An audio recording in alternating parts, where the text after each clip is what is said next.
So, over the previous 2 weekends, I have been traveling to various aviation museums in my area, and I was able to go to both the Stephen Udvar Hazy Center and the National Air and Space Museum in Washington, D.C., back to back.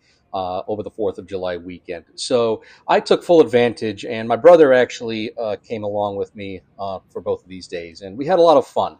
And so for this video, I decided just to share with all of you some select images and footage that I filmed during my time at these two museums. And as you can see here, we're going to start off talking with one of the most famous aircraft in history, and that is the Enola Gay.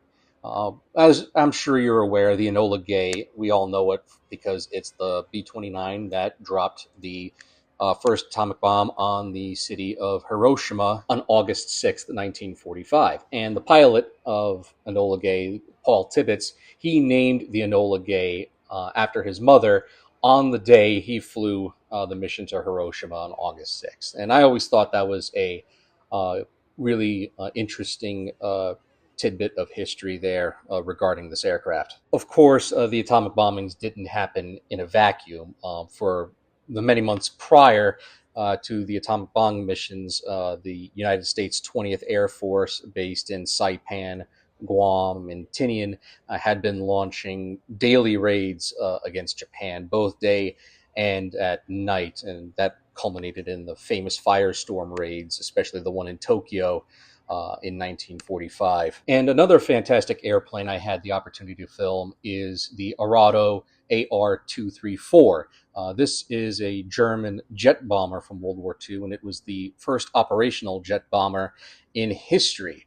This particular AR-234 is the only sole surviving one in the world from the Second World War. It served in the final weeks of the Second World War with Kampfgeschwader, or Bomber Wing for those who don't speak German, Bomber Wing 76, in its 8th Squadron, and then later in its 9th Squadron. And it was surrendered to British forces at the Sola Airfield, which is located near Stavanger in Norway. The British then turned it, along with 3 other AR-234s, to the Americans, and it was taken to Freeman Field, Indiana, along with many other captured German aircraft, and where it was used for testing and evaluation purposes. Eventually, it was donated to the Smithsonian, and restoration on it began in 1984, and it went on display in 1993. One exhibit I really enjoyed looking at is a collection of original Army Air Force A2 jackets that the Udvar Hazy Center has on display. Each A2 jacket has nose art painted on the back, and I gotta say,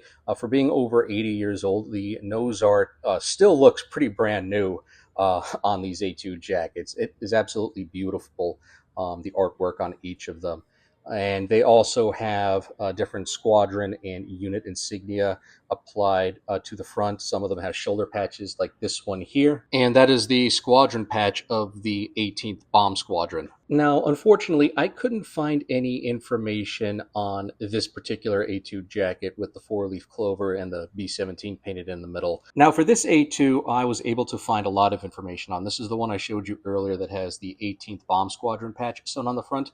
This belonged to a B-24 pilot named Russell Paulnuck, who was a B-24 pilot in the 18th Squadron of the 34th Bomb Group. And he survived a total of 30 missions during his tour. Now, this A2, I know for a fact, belonged to a man who was in the 100th Bomb Group, or the Bloody 100th, or the Century Bombers. They go by a lot of nicknames, and it's my favorite bomb group of the 8th Air Force from World War II. Now, there was a B-17 in the 100th called Return Ticket. It was assigned to the 100th Bomb Group's 418th Squadron, but unfortunately, the Udvar Hazy Center didn't have any information of the man it belonged to, and there's no name tag. So unfortunately, I don't have a lead as to the identity of the man who wore this during the war.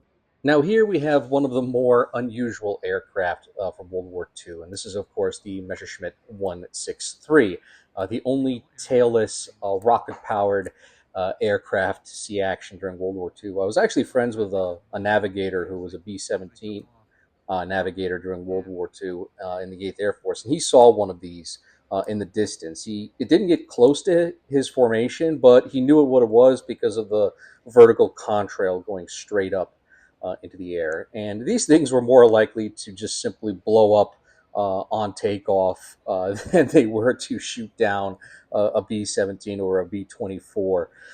And the history of this particular ME 163 at the Udvar Hazy Center is really a mystery. It was one of five that was brought to the United States after the end of the Second World War, and it was taken to Freeman Field in Indiana, along with many other captured Axis aircraft. And there was a test where it was towed behind a B-29 at 9,000 feet, and then it was released and glided back down. And if you can't tell, it's still in the same original condition as it was in 1945.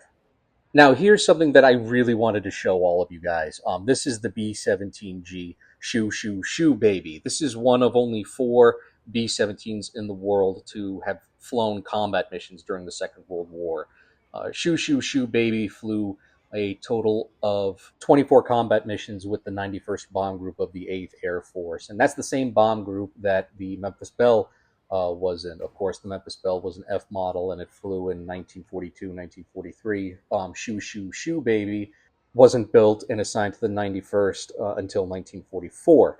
On its 24th mission, which was to bomb the Focke-Wulf aircraft factory in Poland in the city of Poznan, I think I pronounced that right. It actually suffered mechanical problems and had to land in Sweden, where it was interned, and it didn't return back to the United States until 1972. And between 1978 to 1988, it underwent a lengthy restoration. And they even tracked down the veteran who painted its original nose art, a man named Tony Starcer, who was a line mechanic with the 91st Bomb Group. And he painted Shoo, Shoo, Shoo baby's original nose art, and he was still alive at the time, so they had him repaint it. And that's the nose art that you see on there now, was Tony Starcer's recreation of the original nose art that he had painted 40 years earlier.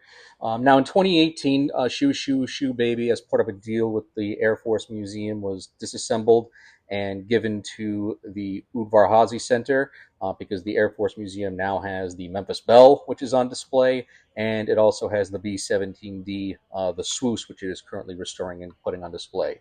And it's really cool because you can see the interior components and the inside of the wings and control surfaces and the horizontal stabilizers of Shoo Shoo baby. You can see, the wing spars, the corrugated metal that was underneath the skin, the ribs, all of the inner workings of a B-17. And this is probably the only opportunity we will ever get to see the inside of all these different parts of Shoo Shoo Shoo baby. Right here we have the bombardier seat with the chin turret components mounted underneath. And over here we have Shoo Shoo Shoo baby's four R1820 radial engines, along with her propellers, and of course the ball turret and tail gunner section. Now, my younger brother was with me that day, and he is a really big NASA whiz, so let's go ahead and listen to him talk about the history of this original spacesuit. It was the first of the J missions that they had because they were canceling the programs. 18, 19, and 20 got cut, so they realized 15, 16, and 17 were going to be the last flights to the moon, so they actually updated a lot of it.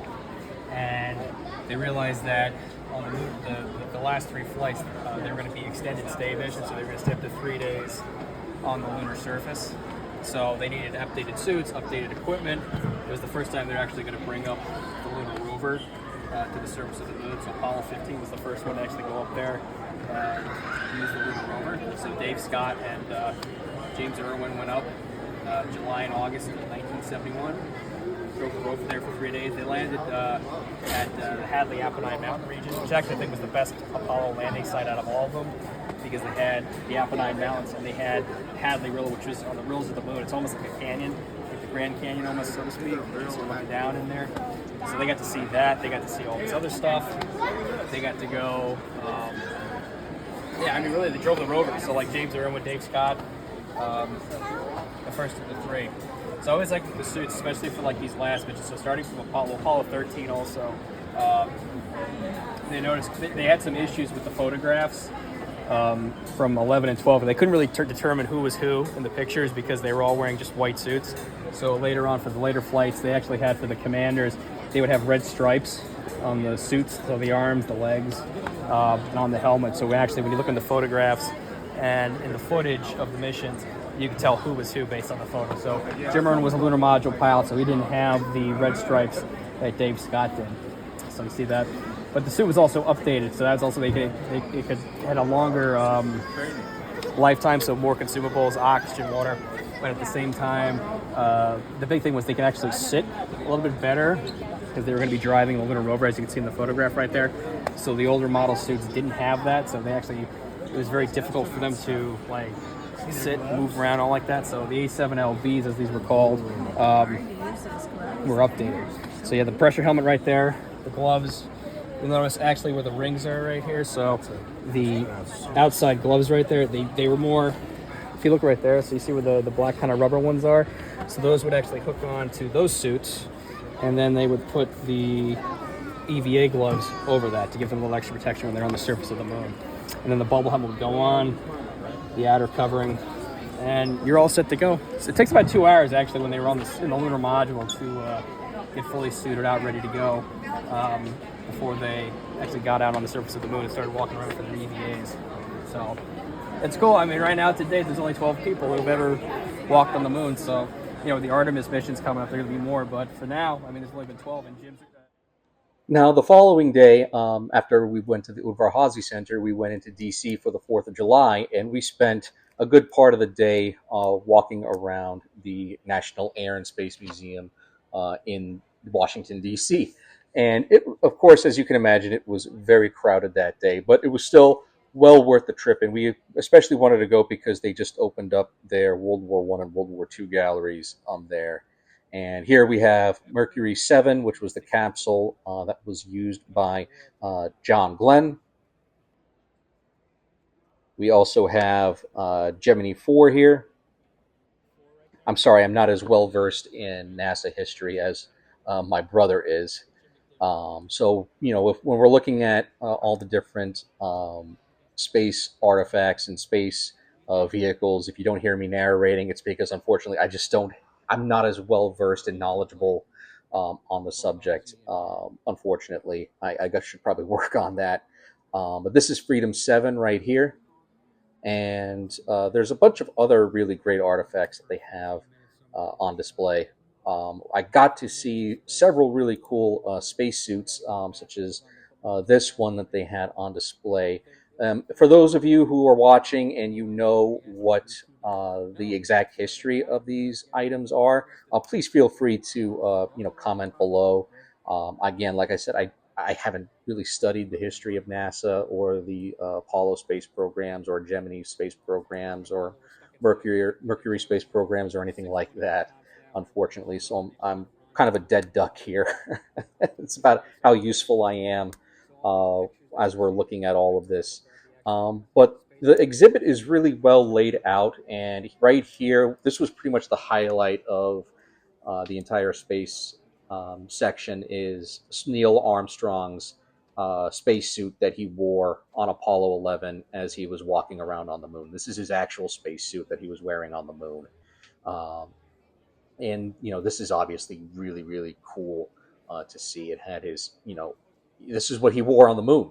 This is what he wore when he stepped down the ladder, stepped onto the moon, and said that famous quote. It's a one small step for man and one giant leap for mankind. And this, of course, I know what this is. This is the command module Columbia, which is the command module that Neil Armstrong, Buzz Aldrin, and Michael Collins used during the Apollo 11 mission, and what they returned to Earth in and parachuted safely down back in July of 1969. And this is on display, which is really, really cool um, to see. Really, what is the heart of mankind's first lunar landing mission. You can see the scorch marks here underneath from when it re-entered the Earth's atmosphere. And this is Michael Collins' suit that he was wearing inside of the command module. Right here, he donated this, and those are his notes right there.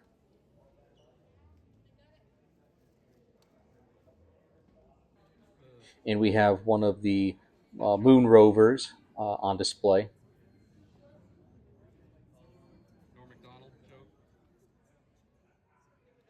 Now, one thing I was really excited to see is the Wright Flyer. The first powered aircraft to fly. Back in 1903, and this is it on display right here, and it is just so cool to see. Of course, the fabric was replaced, and it was restored. Um, over the years. But this is the aircraft that flew in Kitty Hawk back in 1903. That Wilbur and Orville Wright built together, and made did the first powered flight in history. And to see it on display is really cool. And I was really struck by this. This is one of the original propellers that was on the Wright Flyer on its first flight in 1903. That's on display. And as you walk around the Air and Space Museum in DC, there are multiple sections to go into. Right here, we have an airline section here. So you see Eastern Airlines DC-3 right there. There's a TWA plane right there, which is fantastic. I mean, literally, you could spend the entire day here just walking around looking at all of the different aircraft that they have, hanging from the ceilings alone. It really is a wonderful museum. And as we walk to the World War One section, we're met with, of course, this albatross and another World War One bomber that's hanging from the ceiling right there. And as we walk into the World War One gallery, there is this Fokker D7, which is my favorite airplane of the First World War. And this is an original Fokker D7. As you can see here by the information plaque, it's the Fokker D7 hanging from the ceiling is the one you see in this original photograph right here. It is such a beautiful airplane to look at. And, I see videos of people flying replicas that they've built. It's just really my favorite airplane. And the World War One gallery has a really great collection of original uniforms and personal items and equipment on display, like this uniform here that belonged to an American pilot, which I thought was really, really cool to look over the details of. Really struck me was the open collar on it. And of course, you have the Army Air Service insignia on the right side of the collar there. And here we have another American pilot who was a sergeant in the French Air Service during World War One. So they had his medals right there on display for you to see, and they had his French pilot's uniform also on display right here.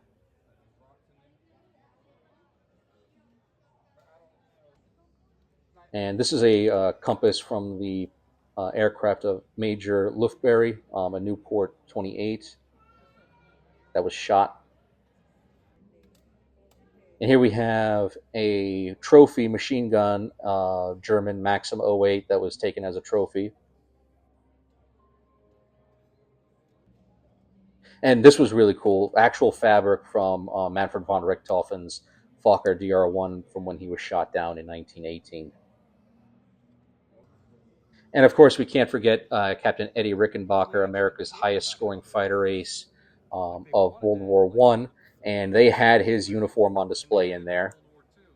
He was a really tall guy. I didn't realize just how tall he was until I looked at his uniform.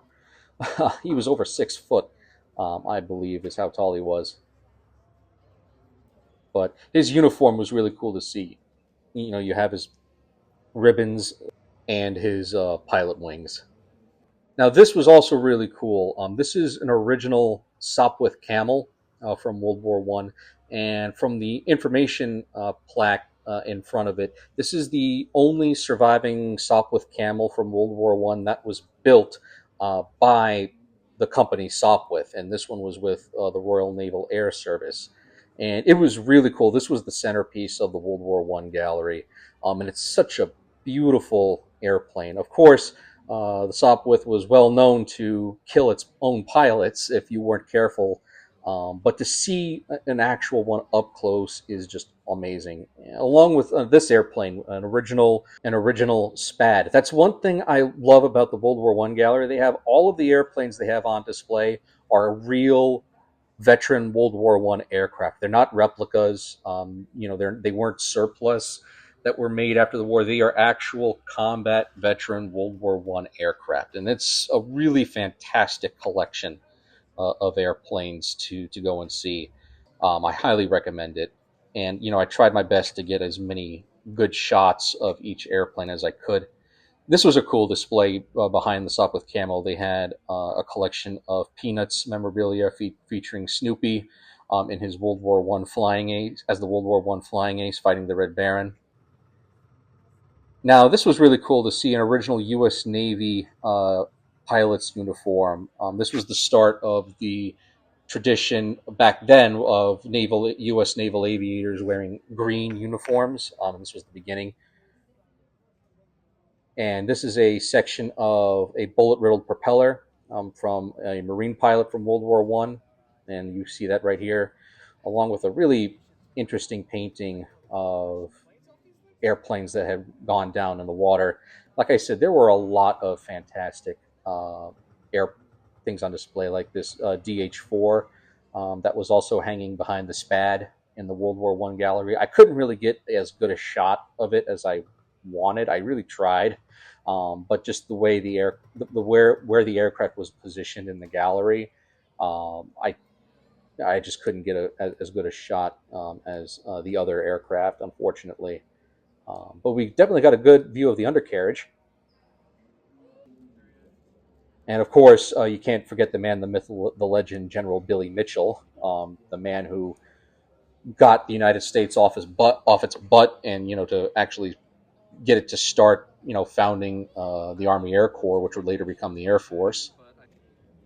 And this was really cool. The first Royal Air Force uniform. I didn't know that the first Royal Air Force uniforms were sort of a mix between the Royal Navy and the British Army.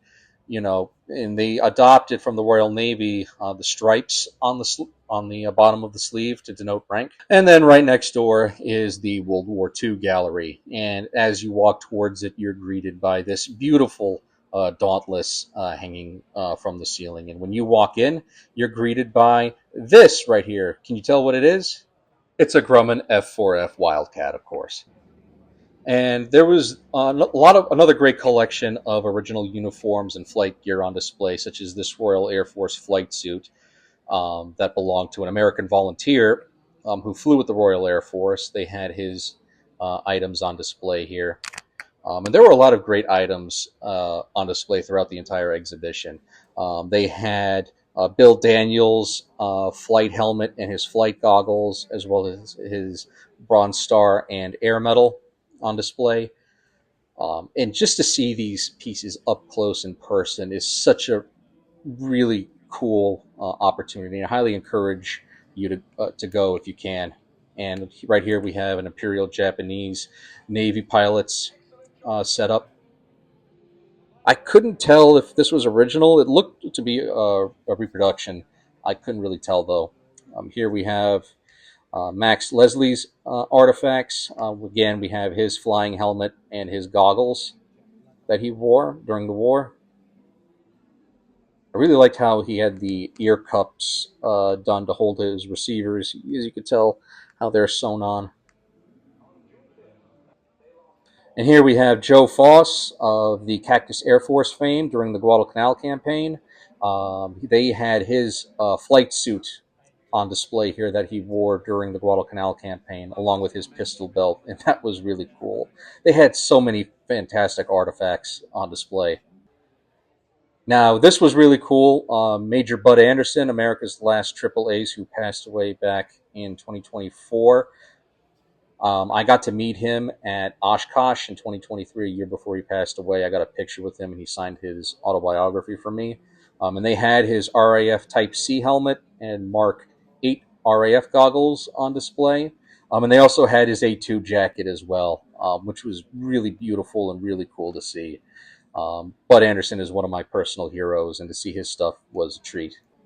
They had this original Merlin engine on display in an original packing crate, which I thought was really cool to show how Merlin engines were delivered from Packard. Now, they also had an original Messerschmitt 109G on display hanging from the ceiling that you can see here. And alongside it, they also had an original Russian IL-2 Sturmovik on display. And both of these aircraft have really fascinating histories to them, and I'll get to those in just a minute here. They had also on display Gunther Roll's Flying Glove. Gunther Roll was the third highest scoring ace in the Luftwaffe, and he lost his thumb during the war. And there's the glove he was wearing when he lost his thumb when it was shot off, which was really interesting to see. And they also had some Japanese bullet fragments from the P-40 Warhawk that was with the Flying Tigers. And they also had this really beautiful B-10 flight jacket on display. And they also had Claire Chennault's A2 jacket on display right below it. And you see he has his Flying Tiger insignia on there. But this B-10 jacket is really, really cool. It was part of the 23rd Fighter Group. And the pilot who owned it, he reinforced the knit waistband with that leather reinforcement along it, which was really cool. And it has a really beautiful squadron patch on there and a theater made China Burma India patch.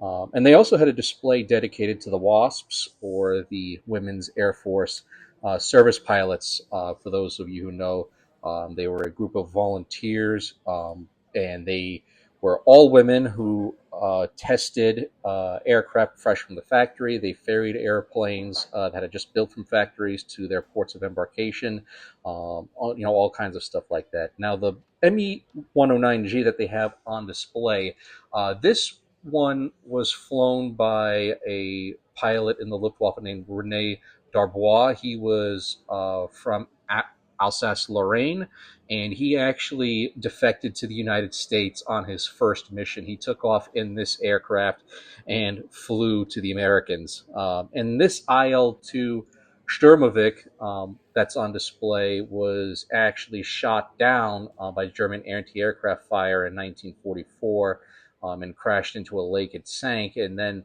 around 1992, it was discovered and it was raised from the lake and restored, and it eventually made its way to the National Air and Space Museum. And it's really, really cool to see. And as you can also tell, there's a P-51 in front of both the BF-109 and the IL-2 Sturmovik. Now, this P-51 didn't see any action during World War II. It wasn't delivered until late in 1945. I believe it was delivered in July of that year. And it was only uh, set aside to be donated to the Smithsonian after it only flew 211 hours. But it's currently painted in the markings of the 351st Fighter Squadron of the 353rd Fighter Group, which was in the 8th Air Force. And this was really cool. This is the tally board for the 65th Fighter Squadron, showing all of the places that they had flown on missions and their number of kills that they had scored. And you'll find artifacts throughout the entire exhibit. There's this original P-47 Thunderbolt control panel here, and there's also a piece of an original P-47 Thunderbolt that crashed, and it was eventually recovered.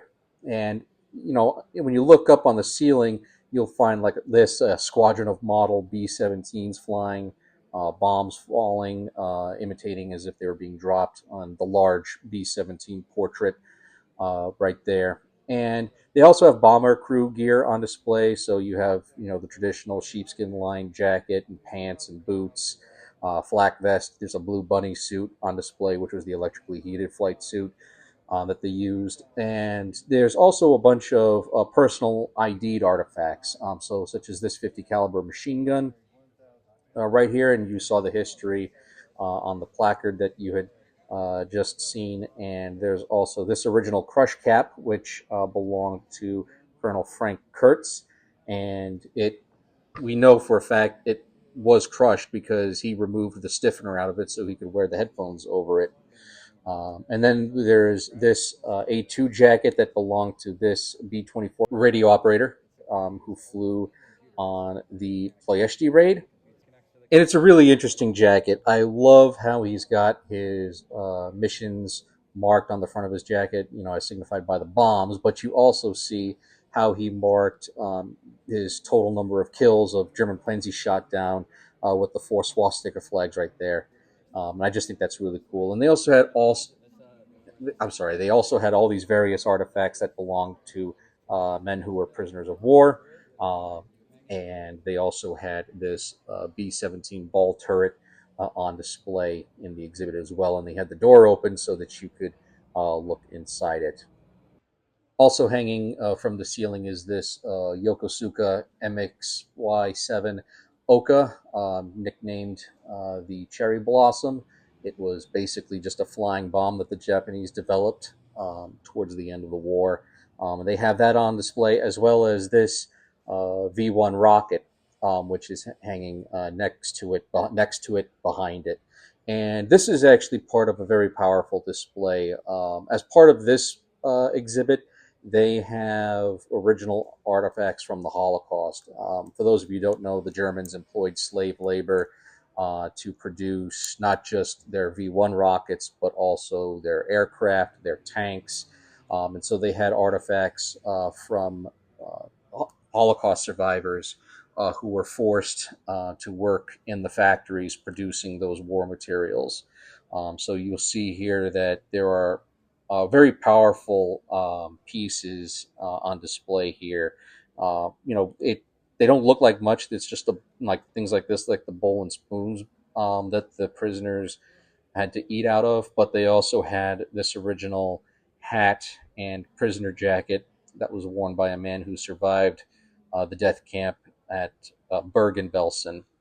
So seeing items like this really just drives it home, like, you know we love the machines like the Messerschmitt and the Focke-Wulf. We think really cool, but when you also get down to it, they were built a lot of times by slave labor, and people were murdered during their construction, and so that's very important to remember when discussing the history of these different aircraft. And of course they have on display, an exhibit talking about the development and dropping of the atomic bomb.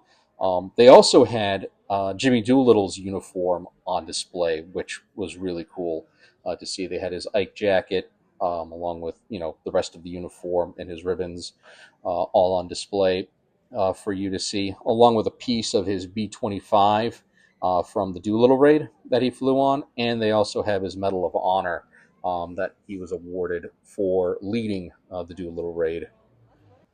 And that's about all I was able to film while my brother and I were walking around. Again, I highly encourage you to visit. But before we left, I did stop in the gift shop and I had to get myself a model of flak bait before we left. As you all know, I love flak bait and I couldn't leave without one. So yeah, I hope you all enjoyed this video. Be sure to hit the like, share, and subscribe button and leave a comment to help the algorithm out. And as always, I will catch you all next time.